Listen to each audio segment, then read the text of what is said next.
അസ്സലാമു അലൈക്കും വറഹ്മത്തുള്ളാഹി വബറകാതുഹു. ഇന്നിവിടെ വളരെ ചുരുങ്ങിയ രീതിയിൽ ഒന്നാമത്തെ ജുസ് അഥവാ സൂറത്തുൽ ബഖറയിൽ നിന്നുള്ള 20 പേജുകൾ, 48 പേജാണ് ഏകദേശം സൂറത്തുൽ ബഖറ വരുന്നത്. അതിൽ നിന്ന് ആദ്യത്തെ 20 പേജുകൾ ഇവിടെ വിവരിക്കുകയാണ്. എന്തൊക്കെയാണ് ആ ജുസ്ഇലുള്ള ചില പ്രധാനപ്പെട്ട പോയിന്റുകൾ.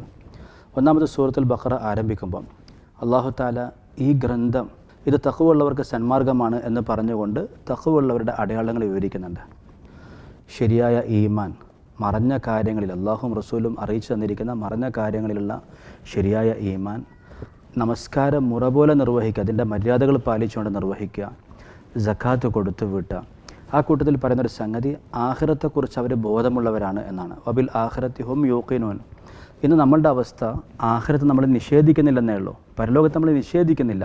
എന്നാൽ അതിനെക്കുറിച്ചുള്ള ബോധമുണ്ടോ എന്ന് ചോദിച്ചാൽ അത് നമുക്ക് അളക്കാൻ സാധിക്കും. ഉദാഹരണത്തിന് രാത്രി സമയത്ത് ഉറക്കം ഞെട്ടുന്നു, നന്നായിട്ട് ഉറങ്ങണം എന്ന് മനസ്സ് പറയുന്നു, മറുഭാഗത്ത് അല്ലാഹു തആല വാഗ്ദാനം ചെയ്ത പ്രതിഫലങ്ങൾ നമ്മുടെ മുമ്പിലുണ്ട്. ആഖിറത്തിൻ്റെ മുൻതൂക്കം കൊടുക്കാൻ നമുക്ക് സാധിക്കുന്നുണ്ടെങ്കിൽ എഴുന്നേറ്റ് നമസ്കരിക്കൽ എളുപ്പമായിരിക്കും.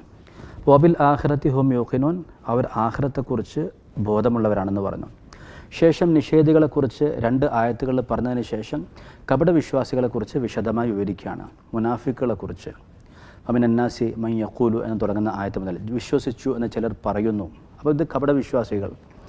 അവരുടെ പല അടയാളങ്ങൾ പറയുന്ന കൂട്ടത്തിൽ പ്രധാനപ്പെട്ട ചില സംഗതികൾ, ഒന്ന് അവർ ഇരട്ട മുഖക്കാരായിരിക്കും എന്നുള്ളതാണ്.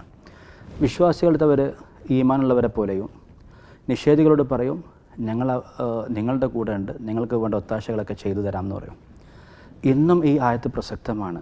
ഫലസ്തീൻ പോലുള്ള വിഷയങ്ങൾ, പ്രതിസന്ധികൾ വരുന്ന സമയത്ത് തങ്ങളുടെ സുരക്ഷ എന്നൊക്കെ പറഞ്ഞുകൊണ്ട് ഭയം കൊണ്ട് ചെയ്യുന്ന ചില കാര്യങ്ങൾ നമുക്ക് മനസ്സിലാക്കാം. അതല്ലാതെ അതിനപ്പുറം തന്നെ നിഷേധികൾക്ക് ഇസ്സത്തുണ്ടെന്ന് മനസ്സിലാക്കി അവരുടെ തൽക്കാലത്തേക്കുള്ള പത്രാസ് കണ്ട് അവർക്ക് വേണ്ട ഒത്താശകൾ ചെയ്തു കൊടുക്കുകയും മുസ്ലിമീങ്ങൾക്ക് എതിരായിട്ട് ഉള്ളിൽ പണിയെടുക്കുന്നവർ ഇന്നുമുണ്ട്. അപ്പോൾ അവർ ഭൂമിയിൽ കുഴപ്പമുണ്ടാക്കിയിട്ട് പറയും ഞങ്ങൾ സമാധാനത്തിൻ്റെ ആളുകളാണ്, ഞങ്ങൾ നന്മ ഉണ്ടാക്കാനാണ് ശ്രമിക്കുന്നത്. അള്ളാഹു പറഞ്ഞ അല ഇന്നഹും ഹുമുൽ മുഫ്സിദൂൻ, അറിയണം അവർ തന്നെയാണ് കുഴപ്പക്കാർ. അപ്പോൾ നമ്മളെപ്പോഴും പേടിക്കേണ്ടതുണ്ട് നിഫാഖിൻ്റെ അടയാളങ്ങൾ നമ്മുടെ ഉള്ളിലേക്ക് വരാതിരിക്കാൻ. പിന്നെ അതിൻ്റെ സാങ്കേതിക ഭാഗങ്ങളിലേക്ക് പോയി കഴിഞ്ഞാൽ നിഫാഖ് 2 തരമുണ്ട്. ഒന്ന് ഈമാനുള്ള നിഫാഖ്, 2 അമലിലുള്ള നിഫാഖ്. ഈമാനിലുള്ള നിഫാഖ് എന്ന് പറഞ്ഞാൽ അവർ യഥാർത്ഥത്തിൽ അഭിനയിക്കുകയാണ്, അവരുള്ളിൽ കാഫിരീങ്ങളാണ്, പുറത്ത് മുസ്ലിമായിട്ട് അഭിനയിക്കുകയാണ്. അങ്ങനത്തെ ആളുകൾ ഒരിക്കലും നമ്മുടെ കൂട്ടത്തിൽ സാധാരണ ഉണ്ടാകാൻ ചാൻസ് ഇല്ല. മുസ്ലിമീങ്ങൾക്ക് വലിയ വിജയവും ഉന്നതിയൊക്കെ കിട്ടുന്നിടത്ത് അതൊക്കെ കരസ്ഥമാക്കാൻ വേണ്ടി, ഉദാഹരണത്തിന് മുസ്ലിമായി കഴിഞ്ഞാൽ വേണമെങ്കിൽ മേയറാകാം അല്ലെങ്കിൽ മന്ത്രിയാകാം. അപ്പോൾ ആ സമയത്ത് അഭിനയിക്കുന്നു, എന്നിട്ട് അപ്പുറത്ത് ശത്രുക്കൾക്ക് ഒത്താശ ചെയ്തു കൊടുക്കുന്നു. അങ്ങനെയൊക്കെ ഘട്ടത്തിൽ സംഭവിക്കാമെന്നല്ലാതെ നമ്മുടെ സാധാരണ ആളുകളുടെ കൂട്ടത്തിൽ ഈ പറഞ്ഞ ഈമാനിലെ നിഫാഖ് ഉണ്ടാവില്ല. രണ്ടാമത്തേത് അമലിലുള്ള നിഫാഖാണ്. അഥവാ ഈമാൻ ബലഹീനമായത് കാരണം അമലുകളുടെ ക്വാളിറ്റി നഷ്ടപ്പെട്ടു പോയി. മുനാഫിക്കുകളുടെ നിസ്കാരം പോലെ മടി പിടിച്ച നമസ്കാരം, അള്ളാഹുവിനെ ഓർക്കാതെയുള്ള നമസ്കാരം, ഇതാണ് അമലിലുള്ള നിഫാഖ്. ഇത് ഓരോ സഹാബിയും പേടിച്ചിരുന്നു, നമ്മൾ ഓരോരുത്തരും പേടിക്കേണ്ടതാണ്. ആ പേടി, നമ്മുടെ ഈമാൻ ബലഹീനമാണെന്നുള്ള പേടി നമ്മുടെ ഈമാനിൻ്റെ അടയാളമാണ്. അങ്ങനെ ഒരു പേടി ഇല്ലാതിരിക്കുന്നത് ഈമാൻ ഇല്ല എന്നതിൻ്റെ അടയാളമാണ്. അപ്പോൾ സഹാബികളൊക്കെ നിഫാഖിനെ പേടിച്ചിരുന്നു എന്ന് പറയുന്നത് ഈ 2ാമത്തെ കാറ്റഗറിയിലുള്ള നിഫാഖിനെ കുറിച്ചാണ്.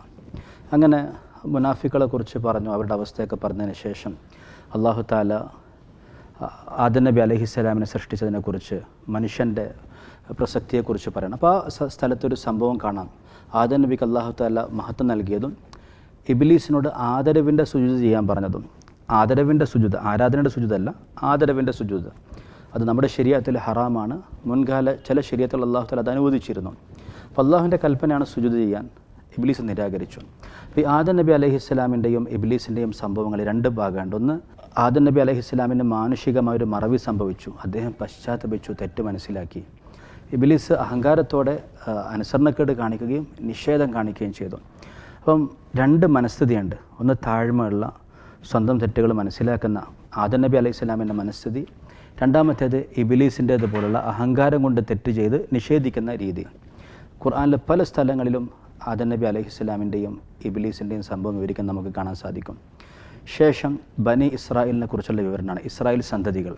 ഇസ്രായേൽ സന്തതികൾ എന്ന് പറയുമ്പം യാക്കൂബ് നബി അലൈഹി സ്വലാമിൻ്റെ മക്കൾ എന്നർത്ഥം. ഇബ്രാഹിം നബി അലൈഹി സ്വലാമിൻ്റെ 2 മക്കളാണ്, ഇസ്മായിൽ, ഇസ്ഹാഖ്. ഈ ഇസ്മായിൽ നബി അലൈഹി സ്വലാമിൻ്റെ പരമ്പരയിലാണ് നബി തങ്ങൾ വരുന്നത് സല്ലല്ലാഹു അലൈഹി വസല്ലം.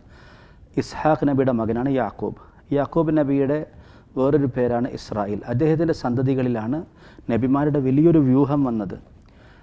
മൂസാ നബി അലൈഹിസ്സലാം, ഈസാ നബി അലൈഹിസ്സലാം ഒക്കെ അടക്കം. അപ്പോൾ അവരുടെയൊക്കെ അനുയായികൾ പിൽക്കാലത്ത് അവരുടെ വേദങ്ങൾ മാറ്റിമറിച്ച ജൂതന്മാർ, ക്രിസ്ത്യാനികളൊക്കെ ഈ ഇസ്രായേൽ സന്തതികളിൽ വരും. അവർ പ്രതീക്ഷിച്ചിരുന്നു അവസാന നബി അവരുടെ പരമ്പരയിൽ വരുമെന്ന്.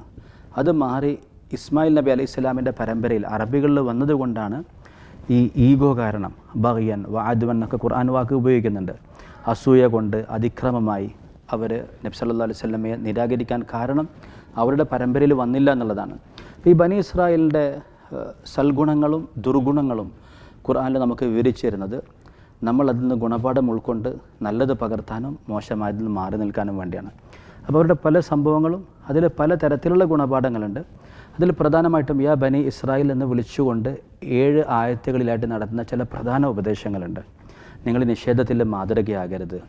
അതായത് നിഷേധത്തിൽ മാതൃക എന്ന് പറഞ്ഞാൽ ചില തെറ്റുകളൊക്കെ ആൾക്കാർ ആദ്യം തന്നെ കയറി ചെയ്യും. ഇതുവരെ ആരും ചെയ്യാതിരുന്നതായിരുന്നു. ഫോർ എക്സാമ്പിൾ, കല്യാണത്തിനോ മറ്റോ ഏതെങ്കിലും ദൂരസ്ഥലത്ത് നിന്ന് പ്രകമ്പനം കൊള്ളിക്കുന്ന രീതിയിലുള്ള ഗാനമേളയും പരിപാടികളൊക്കെ കൊണ്ടുവന്നു. അത് കണ്ട് ബാക്കിയുള്ളവരൊക്കെ അത് ചെയ്യാൻ തുടങ്ങി. അതായത് വഴികേടിൽ മറ്റുള്ളവരെ മറികടക്കുന്ന രീതിയിൽ പോവാണ്. അപ്പം നമ്മളുമായി ബന്ധപ്പെട്ടൊരു ഉദാഹരണം പറഞ്ഞെന്ന് മാത്രം, പിൻപറ്റപ്പെടുന്ന നേതാക്കൾ അല്ലെങ്കിൽ സ്വാധീനമുള്ളവർ, ഇൻഫ്ലുവൻസേഴ്സ്, അവർ നിഷേധത്തിൽ മാതൃകയാവുന്ന രീതിയിൽ മാറരുത്. വല തക്കൂനു അവ്വല കാഫിരിൻ ബി. അതുപോലെ തുച്ഛമായ ലാഭത്തിനു വേണ്ടി ദീനിലുള്ള നിങ്ങളുടെ പദവികളെ, വിശ്വാസപരമായ കാര്യങ്ങൾ ദുരുപയോഗം ചെയ്യരുത്. അള്ളാഹുവിൻ്റെ ആയത്തുകൾ നിങ്ങൾ കുറഞ്ഞ വിലക്ക് വിൽക്കരുതെന്നർത്ഥം. അങ്ങനെ പ്രധാനപ്പെട്ട ഉപദേശങ്ങൾ നൽകുന്നത് കാണാം.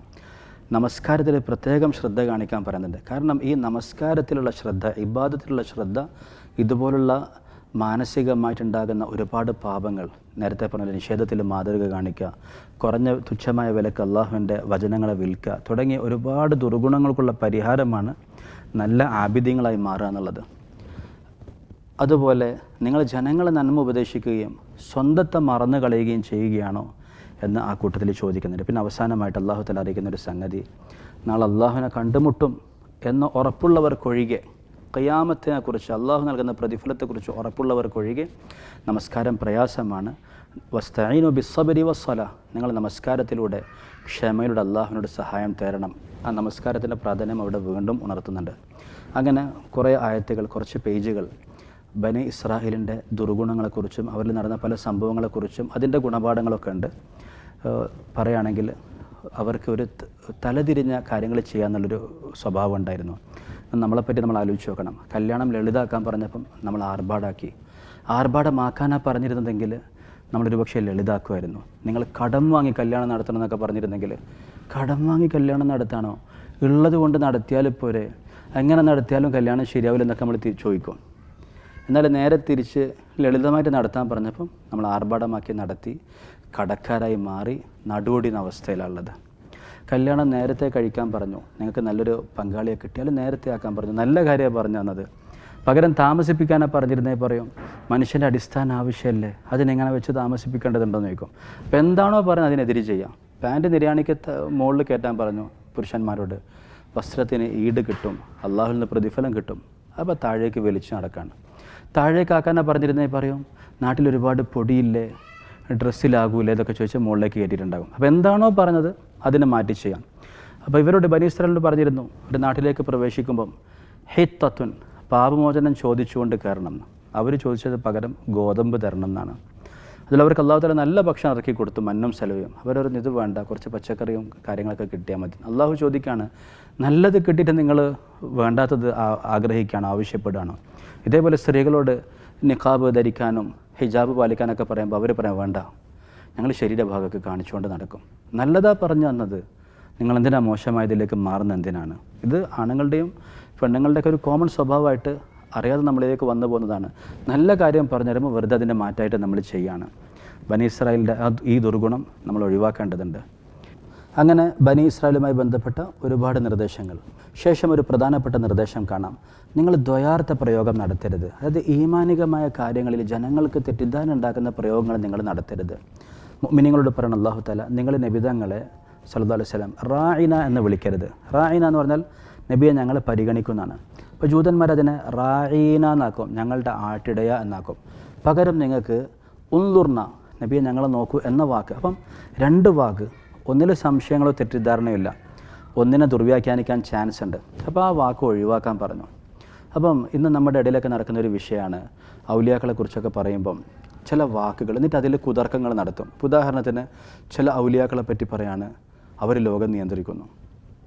അപ്പം ചോദിച്ചു വരുമ്പോൾ പറയും ഞങ്ങൾ അങ്ങനെയല്ല ഉദ്ദേശിച്ചത്, ഞങ്ങൾക്ക് ചില കറാമത്തുകളൊക്കെ ഉണ്ടെന്നാണ് പറഞ്ഞത് എന്നൊക്കെ പറഞ്ഞ് അതിനെ ദുർവ്യാഖ്യാനിച്ചൊപ്പിച്ചെടുത്ത് ഞങ്ങൾ എല്ലാ കാര്യങ്ങളും അവർ സ്വതന്ത്രമായി നടത്തുന്നെന്ന് പറഞ്ഞിട്ടില്ല എന്നിടത്തേക്ക് എത്തിക്കും. എന്തിനാണ് നിങ്ങൾ ആ വാക്കുകൾ ഉപയോഗിക്കുന്നത്? നിങ്ങൾക്ക് നേരായ വാക്കുകൾ പറയാലോ. അവർക്ക് കറാമത്തുണ്ടെങ്കിൽ കറാമത്തുണ്ടെന്ന് പറയാം. ലോകം നിയന്ത്രിക്കുന്നത് അവരാണ്. എന്നിട്ട് ചോദിക്കുമ്പം എല്ലാ കാര്യങ്ങളും നിയന്ത്രിക്കുന്ന അർത്ഥത്തിലല്ല, ഞങ്ങൾ ഇന്ന പരിമിതമായ അർത്ഥത്തിൽ ഉദ്ദേശിച്ചിട്ടുള്ളൂ എന്നൊക്കെ പറയേണ്ടതില്ലല്ലോ. അപ്പം ഈമാനികമായിട്ട് തെറ്റിദ്ധാരണ ഉണ്ടാക്കുന്ന വാക്കുകൾ ഒഴിവാക്കിയിട്ട് നേരായ വാക്കുകൾ പറയാം. ഇനി അങ്ങനത്തെ വാക്കുകൾ ഉപയോഗിക്കരുത് ഒരു കാര്യം. രണ്ടാമത്തേത് നമ്മൾ അവരുടെ വിശ്വാസം എന്താണെന്ന് നോക്കാതെ കയറി മുശ്രിക്കാക്കുകയും ചെയ്യരുത്. കാരണം ഇവിടെ ഒരാൾ റായിന എന്ന് പറഞ്ഞാൽ ജൂതന്മാർ ആട്ടിടയ എന്ന അർത്ഥത്തിൽ റായിന എന്ന് പറയുന്നത് കരുതി ഒരു മുസ്ലിം അറിയാതെ പറഞ്ഞു പോയത് ആ ദുരുദ്ദേശത്തിലാകണം എന്നില്ല, ആ ഷിർക്ക്പരമായ അർത്ഥത്തിലാകണം എന്നില്ല. അപ്പോൾ ദുർവ്യാഖ്യാന കസർത്ത് ഇവർ നടത്തുന്നു, അതിവരുടെ ഭാഗത്തു നിന്നുള്ള തെറ്റാണ്. അവർ ആ വാക്കിന് പകരം തെറ്റിദ്ധാരണ ഉണ്ടാക്കാത്ത വാക്കുകൾ ഉപയോഗിക്കാം. അതേപോലെ ആരോപണം ഉന്നയിക്കുന്ന സമയത്ത് ഷിർക്ക് കുഫർ എന്നൊക്കെ പറയുമ്പം വിശ്വാസം എന്താണെന്ന് പരിഗണിച്ചുകൊണ്ട് വേണം പറയാൻ. ഒരു ഉദാഹരണം പറയാം. ഒരിക്കൽ നബി സല്ലല്ലാഹു അലൈഹി വസല്ലമ സഹാബികളുടെ മുമ്പിൽ നസീഹത്ത് ചെയ്യാണ്. ഇന്നലെ രാത്രി മഴ പെയ്തു.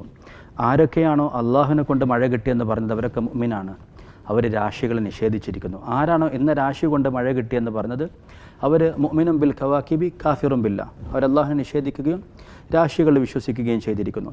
ഈ ഹദീസിനെ വിശദീകരിച്ചുകൊണ്ട് ഇമാമുകൾ എഴുതി, ആരെങ്കിലും ഉദ്ദേശിച്ചത് ഇന്ന സമയത്ത് മഴ ഉണ്ടാകുന്ന പതിവ് തെറ്റിയില്ല, അല്ലെങ്കിൽ ഈസ്റ്റ് വെസ്റ്റ് മൺസൂണെന്നോ അല്ലെങ്കിൽ തുലാമ്പത്തിൻ്റെ മഴ എന്നൊക്കെ ആൾക്കാർ പറയാറുണ്ട്. അപ്പം അവരുദ്ദേശിക്കുന്നത് തുലാമ്പത്തിന് ശക്തിയുണ്ടെന്നോ അല്ലെങ്കിൽ ഇന്ന മാസത്തിനോ ദിവസത്തിനോ ശക്തിയുണ്ടെന്നോ നക്ഷത്രത്തിന് ശക്തിയുണ്ടെന്നല്ല, മറിച്ച് ഈ സമയത്ത് മഴ പെയ്യാറുണ്ട്, ആ പതിവ് തെറ്റിയില്ലെന്നാണ് അവർ കരുതിയതെങ്കിൽ അത് ഈ പറഞ്ഞ കുഫറിൻ്റെ പരിധിയിൽ വരുന്നില്ല. എന്നാൽ അവരുദ്ദേശിച്ചത് ഇന്ന വസ്തുക്കൾക്ക് ശക്തിയുണ്ട്, അതാണ് മഴ പെയ്യിപ്പിക്കുന്നതെന്നാണെങ്കിൽ അത് തെറ്റാണ്. അപ്പം നബി സല്ലല്ലാഹു അലൈഹി വസല്ലം ഒരു കാര്യത്തെക്കുറിച്ച്, ഒരു വാക്കിനെക്കുറിച്ച് പൊതുവായിട്ട് ഇന്ന വാക്ക് ഇന്ന രാശി കൊണ്ടാണ് മഴ പെയ്തതെന്ന് ആരെങ്കിലും പറഞ്ഞാൽ അവർ അള്ളാഹുൽ അവിശ്വസിക്കുകയും രാശിയിൽ വിശ്വസിക്കുകയും ചെയ്തിരിക്കുന്നെന്ന് പറയുമ്പം അവിടെ ഹദീസ് പണ്ഡിതന്മാർ വിശദീകരിക്കുകയാണ് അത് ഈ അർത്ഥത്തിലാണെങ്കിൽ ഇങ്ങനെയാണ്, അല്ലെങ്കിൽ അത് ഷിർക്കല്ല എന്നുള്ളത്. അപ്പോൾ ഈ വിവരണത്തിലുള്ള വ്യാഖ്യാനത്തിലുള്ള പഴുത് മനസ്സിലാക്കിക്കൊണ്ട് വേണം നമ്മൾ ഷിർക്കാണോ അല്ലേ എന്നുള്ള വിധി നടത്താൻ. പിന്നെ അവസാന പേജുകളിലേക്ക് എത്തുമ്പം വലൻ തർല ആങ്കൽ യഹൂദ് വലൻ നസാറ, യഹൂദികളും ക്രിസ്ത്യാനികളും നിങ്ങൾ ഒരിക്കലും തൃപ്തിപ്പെടുകയില്ല നിങ്ങൾ അവരുടെ ചര്യ പൂർണ്ണമായി പിൻപറ്റാതെ. അപ്പോൾ അവരെപ്പോഴും ഇസ്ലാമിനെ ആക്ഷേപിച്ചുകൊണ്ടിരിക്കും, അവർ മുസ്ലിമീങ്ങളെ പരിഹസിച്ചുകൊണ്ടിരിക്കും. അവരാഗ്രഹിക്കുന്നത് നമ്മൾ അവരെപ്പോലെ ആകണം എന്നാണ്. അപ്പോൾ ആരെത്ര ഒപ്പിച്ചാലും, ആരെത്ര സെക്കുലറാണെന്ന് കാണിച്ചാലും, എത്ര ലിബറലാണെന്ന് കാണിച്ചാലും അവർ നിങ്ങളെ ആക്ഷേപിച്ചുകൊണ്ടിരിക്കും, വെറുത്തുകൊണ്ടിരിക്കും. നിങ്ങൾ പൂർണ്ണമായിട്ടും അവരെ ചര്യ പിൻപറ്റുന്നത് വരെ അവർക്ക് ഇസ്ലാമിനുള്ള വിരോധമുണ്ടാകും. അതുകൊണ്ട് നിങ്ങളായിട്ട് നിങ്ങളുടെ ഐഡൻറ്റിറ്റി കീപ്പ് ചെയ്ത് ജീവിക്കലാണ് നല്ലതെന്ന് അള്ളാഹു തആല നമുക്ക് പഠിപ്പിച്ചു തരാണ്. പിന്നെ ഈ ജുസുവിൻ്റെ അവസാനത്തിൽ ഇബ്രാഹിം നബി അലൈഹിസ്സലാമുമായി ബന്ധപ്പെട്ട ചില സംഭവങ്ങൾ കാണാം. അതിലൊന്ന്, അള്ളാഹു തആല എപ്പോഴാണ് ഒരാളെ ഇമാമാക്കുന്നത്?